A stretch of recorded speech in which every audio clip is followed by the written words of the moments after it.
Next, Sting wandered out in the snow. And he didn't speak.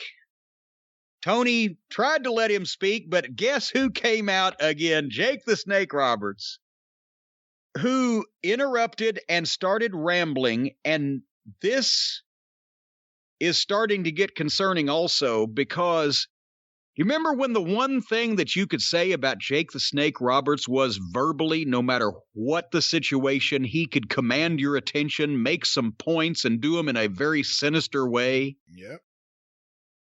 Okay, what did he say here? I'm not exactly sure. He was mad at Sting.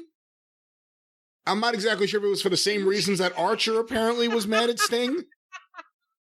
Archer told Jake to stop so he could talk. Archer came out and said son of a bitch on purpose because somebody told him he could, grabbed the microphone away from Jake and like he was hot at Jake, and then started complaining about how he was booked. Like Sting has anything to do with that. In theory, his manager, Jake, might, except that he's not mad at Jake for the way he's being booked. He's mad at AEW. And Sting agrees with him. Apparently, he's complaining about how he's booked, and Sting sympathizes with him. Yes. And says he should do something about it. Yeah, he ought to do something about it. Jake, tell him how to do this shit. What? He actually said, Jake, tell him how to do this stuff. The visual of Lance Archer in Sting's face also did no favors for Sting. It looked like an obnoxious biker telling off a fucking retiree because the retiree got mad at the biker for parking his motorcycle in the guy's fucking driveway of his condo somewhere in a retirement village in Florida. It was... In face paint. In face paint. And, Sting basically said some shit, and all I got out of it was he thinks Lance Archer's a main event guy, too. They talked for 5 minutes with 30 seconds worth of topic, and then everybody just walked off.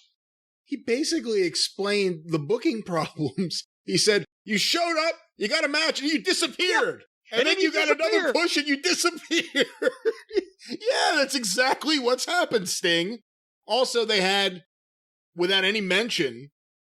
apparently another new group, or dare I say faction, Scorpio Sky and Ethan Page watching from the rafters. Well, are they, was that just the place that they happened to sit because they weren't on the show and they wanted to stay out of the way, or are they together? They wouldn't have been shown on camera without any mention of it if they were just together, I think. Yeah. I don't think it's a coincidence. Go. Well, maybe they'll feud with Sting and Lance Archer, managed by Reluctant Jake. Old Ethan is like our little boy Pip there. He needs a big brute with him to make him not look like a fucking high school child. Anyway, as I mentioned, everybody, have you noticed on these promos, a lot of times the interview segments, there's no, and this is another thing that a lot of these guys that have been to the WWF should have learned.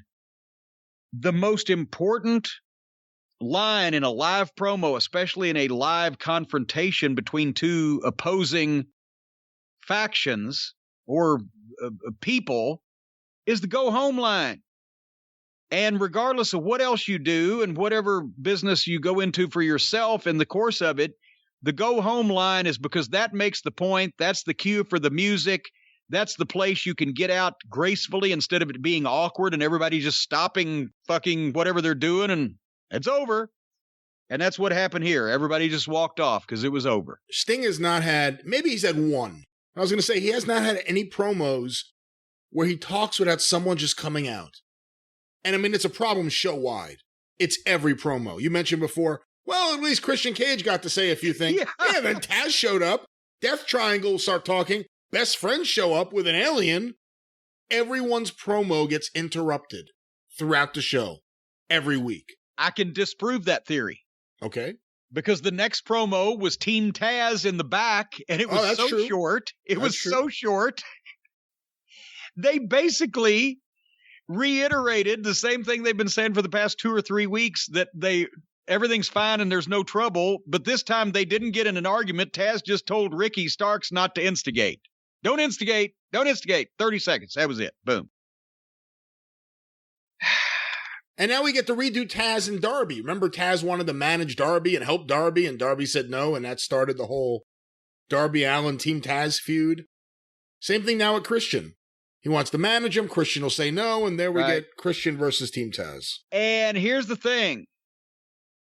Do the babyface turns the manager down once, and everybody prospers from it. You've got a program, you've got an angle, you got a personal issue. If everybody starts turning that manager down, it's a fucking lousy manager. Remember they were going to do, remember he had big plans for the FTW title? What? Oh, that I remember that. Yeah, they bought that. Didn't Tony Khan buy something, the rights to it, or the I don't know, belt, or they made some deal? Yeah, it's going to be officially introduced here. Taz had it, and they convinced Taz to bring it. I don't know if Tony bought it, but it was put on Cage, and it was going to be, they had big plans for the FTW title. That was a year ago. That was at least a year ago. Speaking of the titles, the TV champion, the face of the network. Boy, paging plastic surgeons everywhere. Darby Allin with Sting against J.D. Drake.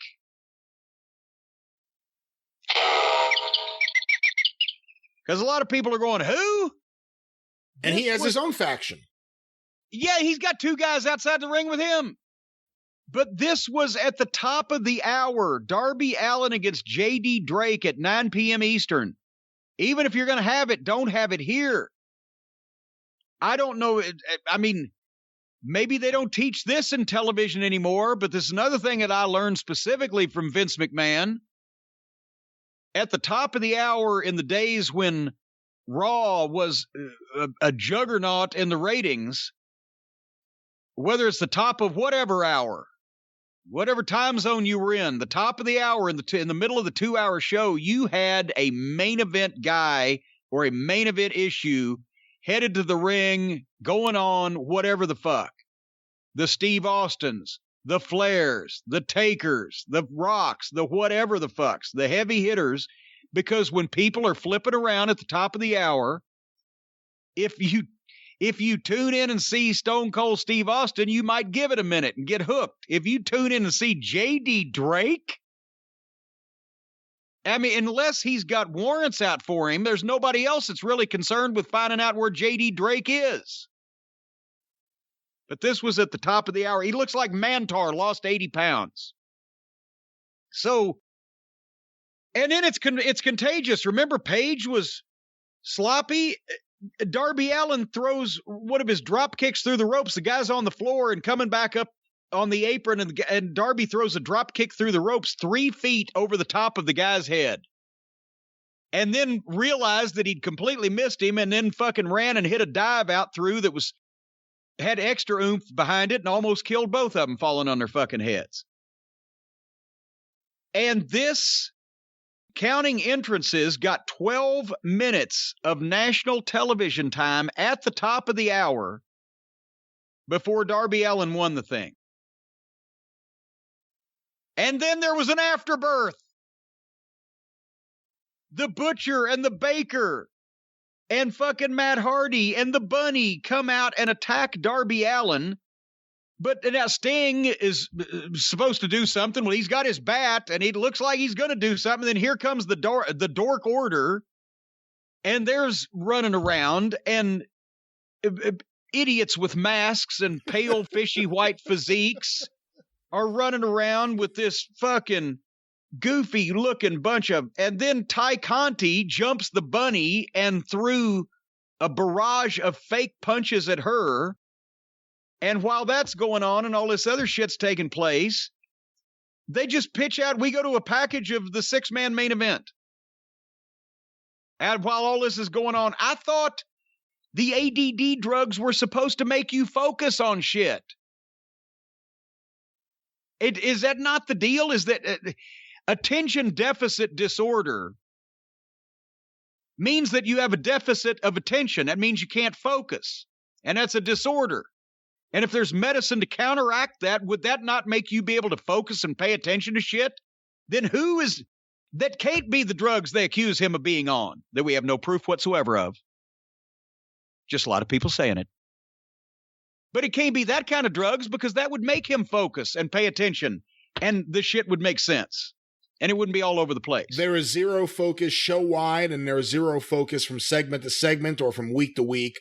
There's no focus in AEW right now. We do not have any proof drugs are involved. And you made me laugh before because it's true. They all just come out and everyone's running around like an idiot. They're just running. Bunch of goofy-looking fucking idiots out there. What the fuck is going on?